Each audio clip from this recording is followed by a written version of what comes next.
Sunil ji competition classes में स्वागत है आपका। आज के एपिसोड में मैं समान अध्ययन के इतिहास विषय के मध्यकालीन में एक ऐसे शासक के बारे में बतला रहा हूँ जिसकी मृत्यु उसके बेटे ने एक मंच बनाया था उसके स्वागत के लिए और उसके भरभरा के गिरने के कारण हो गई थी। तो ये आपके परीक्षा के भी दृष्टिकोण से महत्वपूर्ण है और जानकारी के भी दृष्टिकोण से। नाम उस शासक का है गयासुद्दीन तुगलक। ये तुगलक वंश का संस्थापक था और आश्चर्य कीजिएगा कि बेटा जिसको शासक बनने की इच्छा जाग पड़ी थी और अधिकांश इतिहासकार ये कहते हैं कि उसने षड्यंत्र किया था कि अपने ही पिता की मृत्यु उसके ही स्वागत में एक विशाल सा लकड़ी का मंच बनाकर और इस तरह का मंच बनवाया था भरभरा करके गिरने के कारण ये हो गई थी और उसकी पिता की भी मृत्यु हो गई, उस शासक की भी मृत्यु हुई गयासुद्दीन तुगलक और उसके एक बेटे की भी मृत्यु हुई। और ये मृत्यु कारित करने वाला इतिहासकार आरोप लगाते हैं जूना खां पर, जिसका बाद में मोहम्मद बिन तुगलक नाम पड़ा था। उसने अपने पिता की भी मृत्यु की और एक भाई का भी काम साफ करा दिया। इतिहास में एक से एक उदाहरण आपके सामने पड़े हैं। तो आज मैं इस अंक में एपिसोड में इसी के बारे में बतला रहा हूं और आपके हर उच्च स्तर प्रतियोगी परीक्षा में भी बहुत काम देगा। तो गयासुद्दीन तुगलक वंश का संस्थापक था। तुगलक वंश का काल हम लोग मानते हैं कि 1320 से लेकर के और 1414 ईस्वी तक रहा था। उसमें गयासुद्दीन तुगलक का काल 1320 से 25 तक रहा था। यह सिर्फ संस्थापक ही नहीं था, बहुत ही अच्छा सुयोग्य शासक था, चरित्रवान था, बुद्धिमान था। लेकिन इसके आरंभ के बारे में जाने ये गयासुद्दीन तुगलक साधारण परिवार का था। इसकी मां जाट थी, हिंदू जाट, और पिता इसका तुर्क सरदार था जो कि बलवन का एक सुयोग्य सरदार के रूप में अपने आप को स्थापित कर चुका था।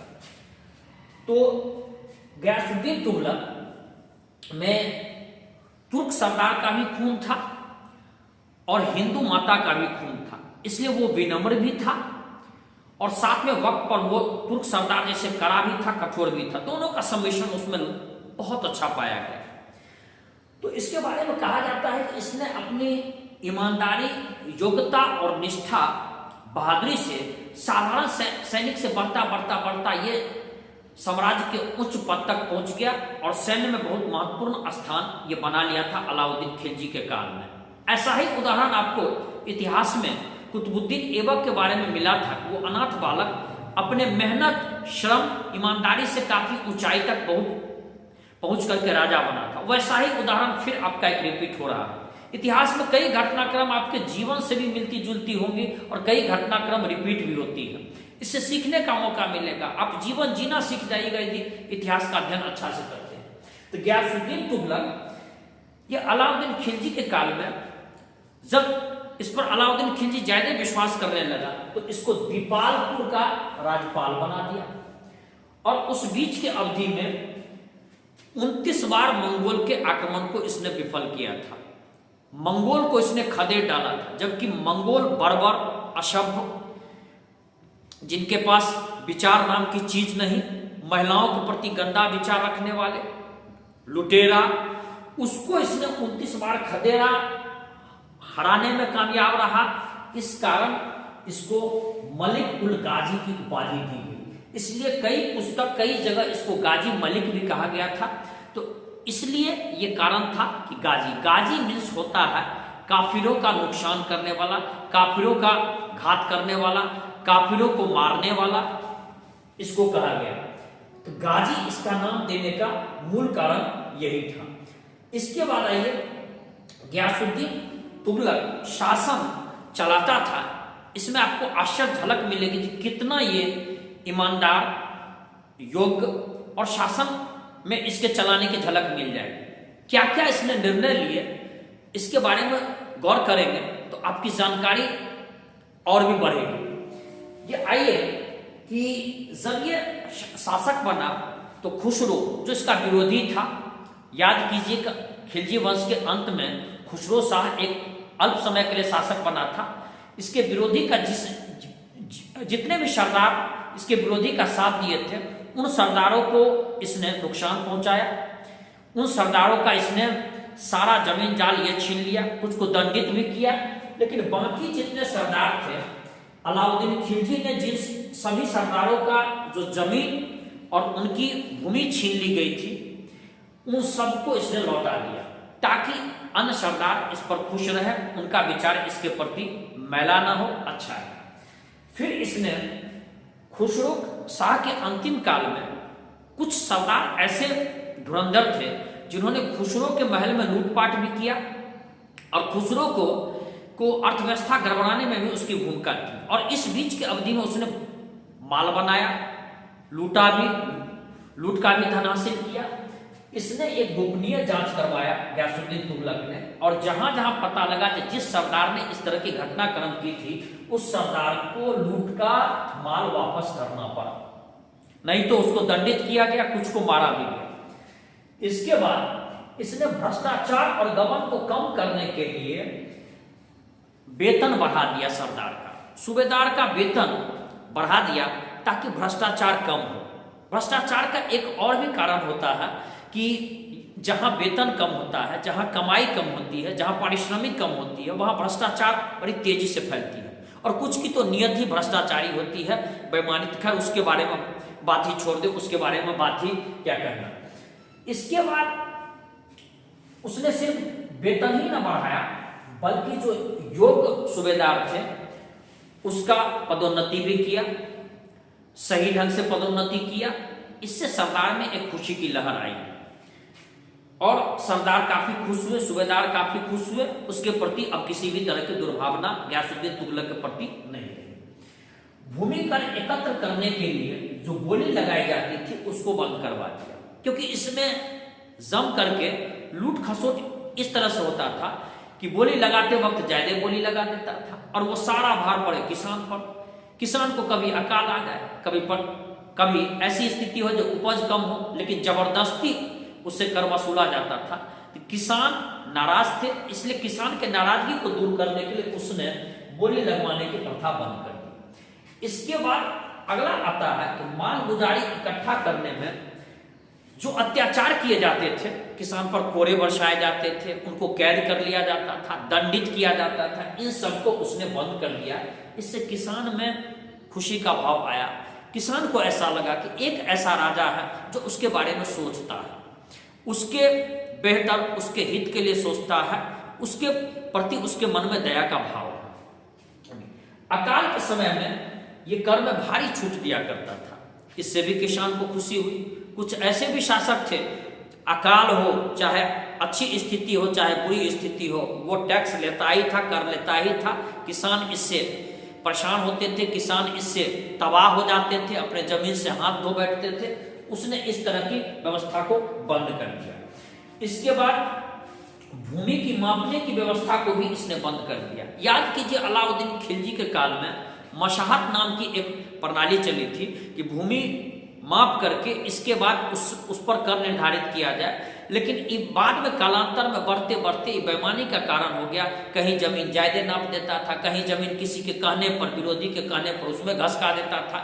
ये माप की सिस्टम में शिकायत मिली गयासुद्दीन तुगलक को कि इसमें घपलेबाजी हो रही है, तो इसने इसको रोक दिया। बेईमानी हो रही थी और उसने कहा कि भूमि कर उगाने का आधार स्वयं किसान तय करे, उसके स्वेच्छा पर, स्वनिर्धारण पर छोड़ दिया था।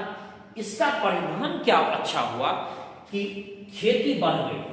अब किसान ज्यादा से ज्यादा खेत करना चाहते थे और उसमें कि उसका यह सोचना था गयासुद्दीन तुगलक का कि हम कृषि का प्रसार करें लेकिन मांग में ज्यादा वृद्धि न करें, खेतीय इतना बढ़ा दे, क्षेत्र इतना बढ़ा दे कि हमारा टैक्स, हमारा कर, भूमि कर अपने आप बढ़ता रहे।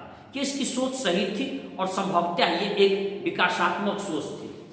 इसके बाद गयासुद्दीन तुगलक न्यायिक और पुलिस विभाग में भी जबरदस्त सुधार किया, एक विलक्षण सुधार किया, जिसके बारे में कहा जाता है, इतिहासकार ऐसा भी कहते हैं कि भेड़िया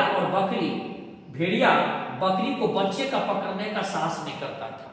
ये भले ही किंवदंती आपको लगे, अर्थात कोई भी बड़ा अत्याचारी किसी गरीब को सता नहीं सकता था, किसी गरीब को तंग तबाह नहीं कर सकता था, ये इसके कहने का अर्थ हुआ। और फिर ये भी कहा गया, इतिहासकार ने कहा, शेर और हिरन एक ही घाट पर पानी पिया करते थे। माने दबंग व्यक्ति और सामान्य व्यक्ति ये सभी निडर होकर के रह रहे थे। दबंग व्यक्ति का ये नहीं था कि वो अत्याचार कर ले। इतना गयासुद्दीन तुगलक न्यायप्रिय था, इससे जनता काफी खुश हुई। शासन का व्यवस्था ऐसा ही तो राजा चाहिए। आखिर राजा कैसा चाहिए? जो जनता को सुरक्षा प्रदान करे। जनता तो इसी के लिए भूमि कर देती थी, जो उसको लूट खसोट से बचाए, चोरी डकैती से बचाए, कर हिसाब किताब से ले। ऐसा ही तो राजा चाहता था, उसको सुरक्षा प्रदान करे, अत्याचारी अत्याचार न करे, इसको रोक लगाए। ऐसा ही तो राजा चाहिए था, ऐसा ही शासक तो चाहिए था, ऐसा ही सुल्तान तो चाहिए था। तो दिल्ली को जैसा सुल्तान चाहिए था वो अल्पकाल के लिए मिला, लेकिन मिला। इसके बाद अलाउद्दीन द्वारा चलाए गए, याद कीजिए, इसने घोड़ा दागने की व्यवस्था चालू की थी। चूंकि सैनिक घोड़ा बेच लिया करते थे, अच्छा घोड़ा, अरबी घोड़ा को बेच करके और सड़ा हुआ घोड़ा रखते थे, तो उसको उसने दाग व्यवस्था जो अलाउद्दीन खिलजी जारी किया था उसको इसने कंटिन्यू किया, क्योंकि वो समझता था यदि हम इस व्यवस्था को रोकेंगे तो फिर 2 नंबर घोड़ा हमारे युद्ध में शामिल होने लगेगा, सैनिक दुर्फंदी शुरू करेगा। और सैनिक का हुलिया नोट करवाने की परंपरा जो अलाउद्दीन खिलजी ने शुरू किया हुआ था उसको भी इसने कंटिन्यू किया, क्योंकि ताकि इसको सैनिक हिस्ट पुष्ट, और जिस सैनिक को वो वेतन दिया करता था वही सैनिक उसके युद्ध में भी भाग लिया। इसके बाद डाक व्यवस्था इसकी बहुत ही कुशल थी। डाक व्यवस्था में हर 7 या 8 मील पर घोड़ा की व्यवस्था, डाक ले जाने वाले की व्यवस्था थी, और एक दिन में 100 मील तक सूचना पहुंचाने वाली डाक की व्यवस्था थी। हर जगह घुड़सवार, घोड़ा ये बिल्कुल मुस्तैद थे। ये एक बहुत अच्छी डाक व्यवस्था थी। गरीब लोगों की सहायता के लिए इसने एक अलग तरह की व्यवस्था किया था, ताकि कोई गरीब भूखा न सोए, कोई गरीब को खाने का अभाव न रहे। इसके बाद धार्मिक संस्था और साहित्यकारों को इसने संरक्षण दिया, जिससे धर्म पालन करने वाले या ऐसी संस्था भी काफी खुश थे। अमीर खुसरो बहुत ही बड़ा विद्वान, जो उसका राजकवि था, इसको ये 1000 टंका प्रति माह पेंशन दिया करता था। आप समझ सकते हैं कि ये कितना बड़ा विद्वता का प्रेमी था, विद्वता का समर्थक था। इसके बाद ऐसा कहा गया, इतिहासकार ने ऐसा कहा कि गयासुद्दीन का दरबार, गयासुद्दीन का महल, इसके अंदर की व्यवस्था, इसकी कठोरता और इसका भव्यता बहुत कुछ हद तक बलवान के समय से मिलता है। जो बलवान के काल जिसके लिए फेमस था वैसा ही मिलता है। इस तरह से हम संक्षेप में ये कह सकते हैं कि गयासुद्दीन तुगलक दृढ़ निर्णय का शासक था, बुद्धिमान था, विद्वान था। सैन्य अभियान के हिस्से में इसके 2-3 सैन्य अभियान के बारे में हम लोग पढ़ेंगे, 2 सैन्य अभियान के बारे में जानेंगे तो अच्छा है। एक सैन्य अभियान था कि 1321 ईस्वी में वारंगल, यहाँ दिल्ली है, ये दिल्ली है और ये आपका वारंगल है, ये दिल्ली और ये वारंगल। यहाँ वारंगल इसने अपने बेटे जूना खां को भेजा था।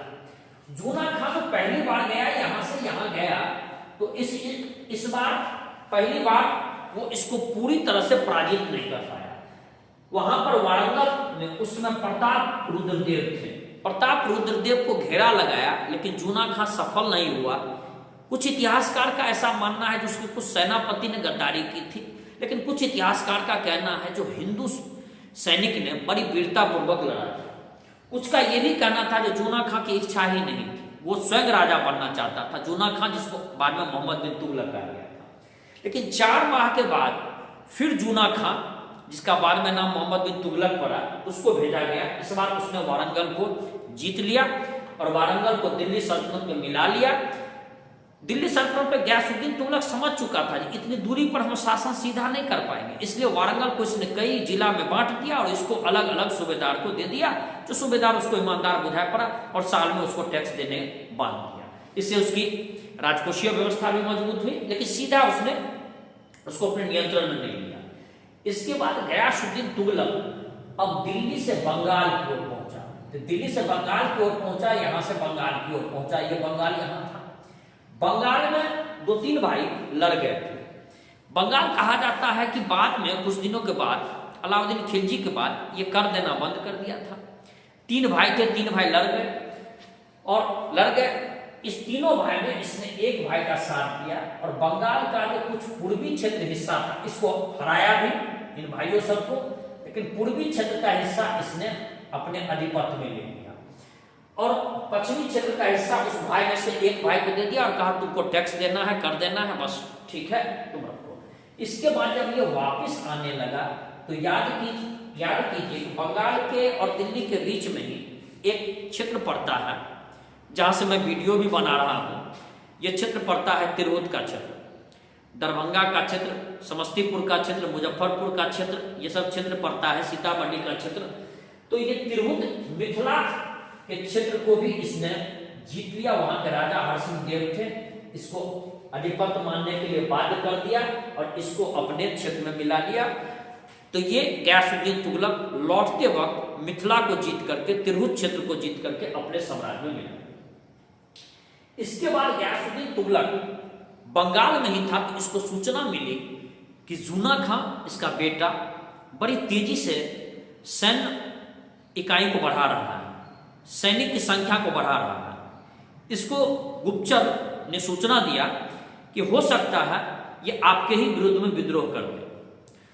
और यहां पर जूना खां गयासुद्दीन तुगलक का एक विरोधी था, निजामुद्दीन औलिया था, तो कहता था गुरु हैं, उसका ही चेला बन गया था। इससे भी इसको थोड़ी तकलीफ थी और शक थी कि मेरा विरोधी निजामुद्दीन औलिया, क्योंकि एक समय निजामुद्दीन औलिया 5 लाख रुपए के आसपास डकार गया था और जब गयासुद्दीन मांगा तो उसने कहा कि मैंने सारा दान कर दिया। जबकि गयासुद्दीन तुगलक ने कहा था तुम तो दरबार में नाच गान का प्रोग्राम करते थे, लेकिन चूंकि वो धार्मिक व्यक्ति में अपना महत्वपूर्ण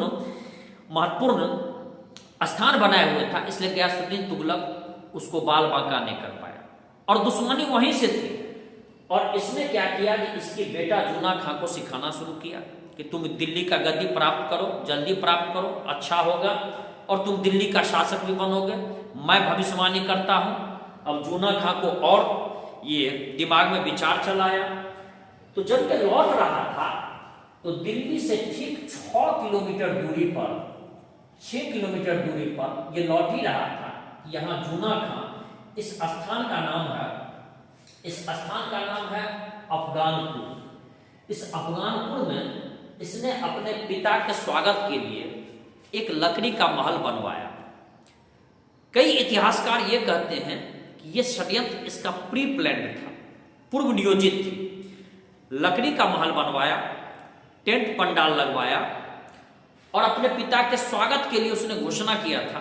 तो कोई भी पिता जिसका पुत्र यदि थोड़े देर के लिए बिगड़ा भी हो, थोड़े देर के लिए दुश्मनी भी कर बैठे, लेकिन यदि वो ये कहेगा कि मैं अपने पिता के स्वागत के लिए, ये चूंकि बंगाल विजय अभियान में उनको जीत मिली है, इसके लिए मैं उनके स्वागत मंच बनवाया हूं, तो शायद ही कोई पिता होगा जो अपने पुत्र पर शक करेगा। क्योंकि वो पिता नहीं होगा, पुत्र ही कुपुत्र निकल सकता है। तो पिता भावनावश बिल्कुल सीधे सपाट हृदय से पुत्र से मिलने के लिए उसके स्वागत बनाए हुए मंच पर, तो पहले तो खान पान हुआ स्वागत मंच पर, जैसा हुआ तो उस तरह का किया। इसके बाद जूना खां ने अपने पिता गयासुद्दीन तुगलक को कहा कि पिताजी चलिए, बंगाल से हाथी मैंने मंगवाया है, जरा उसका आप देख लें, उसकी प्रदर्शनी को देखें, आप खुश होंगे। और ये लकड़ी के महल के नीचे हाथी को उसने प्रदर्शनी के लिए तैयार रखा था। उसमें कुछ हाथी को ऐसा कहा जाता है इतिहासकार, जो ऐसा ट्रेंड किया हुआ था कि लकड़ी जिस बांस के खंभे पर टिका हुआ था उसको हाथी को टच करवा देना था, हाथी को उसी से उसको सटा देना था ताकि लकड़ी का महल गिर जाए। हाथी अपना प्रदर्शनी शुरू किया। षड्यंत्र के मुताबिक, जैसा इतिहासकार कहते हैं कि षड्यंत्र के मुताबिक उस बांस के स्टैंड में सट गया। परिणाम हुआ जो लकड़ी का महल भरभरा करके गिरा और गयासुद्दीन तुगलक अपने बेटा, एक बेटा भी राजकुमार महमूद के साथ उसके अंदर दब गया। अब यहां पर इतिहासकार को इसलिए शक होता है, ये जान करके करवाया गया था कि जब लकड़ी का महल गिरा, यदि किसी पुत्र के पिता के ऊपर लकड़ी का महल गिर जाएगा तो बहुत जल्दी लकड़ी को हटाने का कोशिश करेगा, जो जल्दी से हम अपने पिता को बचाएं। लेकिन कई इतिहासकार ने यह कहा कि लकड़ी हटाने में उसने देर कर दिया, बहुत देर किया। और एक शक और भी गहरा होता है, लकड़ी का महल जो बनवाया था अहमद अयाज, उसको बाद में जूना खान, जो मोहम्मद बिन तुगलक के रूप में जाना जाता है, उसने उसको मुख्यमंत्री बनाया। क्या जिसने लकड़ी का महल बनाया और जिस लकड़ी के महल में जिसका पिता दब करके मरा था, एक भाई भी दब करके मरा था, क्या उसको मुख्यमंत्री बनाता? ऐसा नहीं। लेकिन कुछ इतिहासकार ये भी दावा करते हैं कि नहीं, मोहम्मद बिन तुगलक या जूना खान ने जानबूझ करके अपने पिता की हत्या नहीं करवाई थी, ये अचानक एक घटनाक्रम हुआ था। कुछ इतिहासकार ने यह कहा जो बिजली गिरी थी इसके कारण यह हुआ था, अचानक घटनाक्रम। तो इतिहासकार का अलग अलग है, लेकिन मेरे विचार से संभवतः कहीं न कहीं जूना खान दोषी था और इस घटनाक्रम में इस तरह से इतिहास का एक शासक जो 1325 ईस्वी में अपने स्वागत योग्य बनाए गए महल के भरभरा करके गिरने से मृत्यु हुई और दिवंगत हो गया, जो इतिहास का एक बहुत अच्छा शासक था, बुद्धिमान था, विवेकी था। इस तरह से मैं आपको ये वीडियो समाप्त कर रहा हूँ। बहुत जल्दी मैं आपको अगले अंक में, एपिसोड में मिलूंगा। यदि आपको ये वीडियो पसंद आया, आप लाइक करें, शेयर करें, सब्सक्राइब करें। जय हिंद।